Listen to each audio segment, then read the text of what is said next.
हैदराबाद के आजमपुरा में वाक़ बीआरएस के दफ्तर में सीनियर बीआरएस कायद मोहम्मद आजम अली की ज़ेर सदारत 10वीं यौम तासीस तेलंगाना की इख्तितामी तक़रीब का इनेकाद अमल में आया।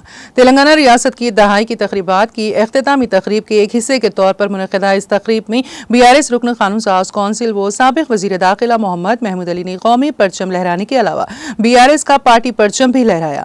मलकपेट जनरल सेक्रेटरी सैयद लायक अली ने इस प्रोग्राम का एहतमाम किया। इस मौके पर मलकपेट इंचार्ज अजीत रेड्डी, छावनी डिवीजन सदर हयात हुसैन हबीब, सईदाबाद डिवीजन सदर श्रीनिवास रेड्डी, सलमान खान, शौकत अली, डॉक्टर सुमन मारुति, यादागिरी, मोहम्मद सद्दाम, मोहम्मद एजाज, मोहम्मद साबिर, बाबूराव, मीर रशीद अली, भुवनेश्वरी, श्रीनिवास राव, भूमेश और हल्के मलकपेट के तमाम कायदीन मौजूद थे।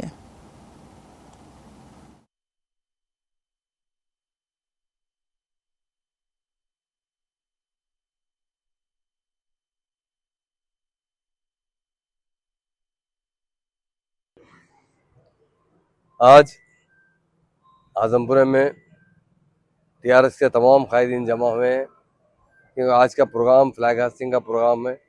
मलकपेट इंचार्ज अजीत रेड्डी साहब और बहुत से जितने चेयरमैन, वाइस चेयरमैन और तमाम टीआरएस के इम्पोर्टेंट कायदीन, आजम अली साहब और तमाम कायदीन मिलकर जो पार्टी प्रोग्राम दिए कि आज क्योंकि फर्स्ट डे हम लोग जो है कैंडल का पहली तारीख के दिन रैली निकाले थे, सेकंड को फॉर्मेशन डे तेलंगाना भवन में मनाया गया। केसीआर साहब ने डिटेल बताया तेलंगाना के बारे में, तेलंगाना तहरीक किस तरह चली और इस तहरीक के अगर हीरो है तो केसीआर साहब है, क्योंकि 69 में तेलंगाना मूवमेंट फेल हो चुका था, बाद में मूवमेंट तकरीबन ख़त्म हो चुका था, लोग भूल चुके थे कि तेलंगाना बनेगा नहीं बनेगा, मगर केसीआर साहब ने बहुत जद्दोजहद करते हुए तेलंगाना तहरीक चलाई और तेलंगाना हासिल भी किया है और बड़ी एक प्लानिंग से काम करते हुए हमारे जितने बीआरएस लीडर्स के ताउन से ही तेलंगाना हासिल हुआ है।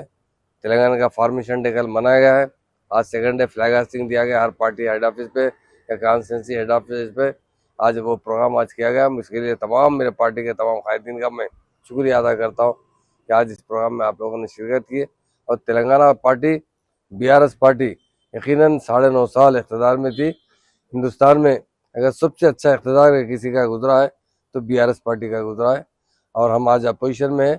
अपोजिशन में हम बड़ी तादाद में हैं और आने वाला वक्त हमारा ही है, क्योंकि कल आप जानते हैं महबूबनगर एमएलसी जो है बड़ी मेजॉरिटी से जीते हम, तो उसी तरह आने वाला वक्त में भी हर जगह अवाम से हमारे कायदीन मुंतखब होंगे और फिर से पार्टी में बहुत सरगर्मी के साथ काम करते हुए आवाम की खिदमत की जाएगी। हम केसीआर साहब का शुक्रिया अदा करते हैं जिन्होंने तेलंगाना तहरीक के लिए अपनी जान की बाजी लगाने से पीछे नहीं हटे। 11 दिन उन्होंने मरण पर बैठा था, एक दाना नहीं खाया था, जब जाकर 11वें दिन जो है चिदम्बरम साहब ने Telangana process will be start ऐलान किया था। उसके बाद काफ़ी लोगों ने जानों की कुर्बानी दी, उसके बाद तेलंगाना मिला है। आज तेलंगाना जो खुशहाल स्टेट बनी है उसकी एक ही वजह है केसीआर साहब, इसलिए हम उनका बहुत दिल की गहराइयों से शुक्रिया अदा करते हैं। कल भी उनके लिए दुआ की गई, लॉन्ग लिव केसीआर, यकीनन अच्छी ज़िंदगी के साथ, अच्छे सेहत के साथ आगे बढ़े। हम तमाम उनके साथ हैं और आज इस प्रोग्राम में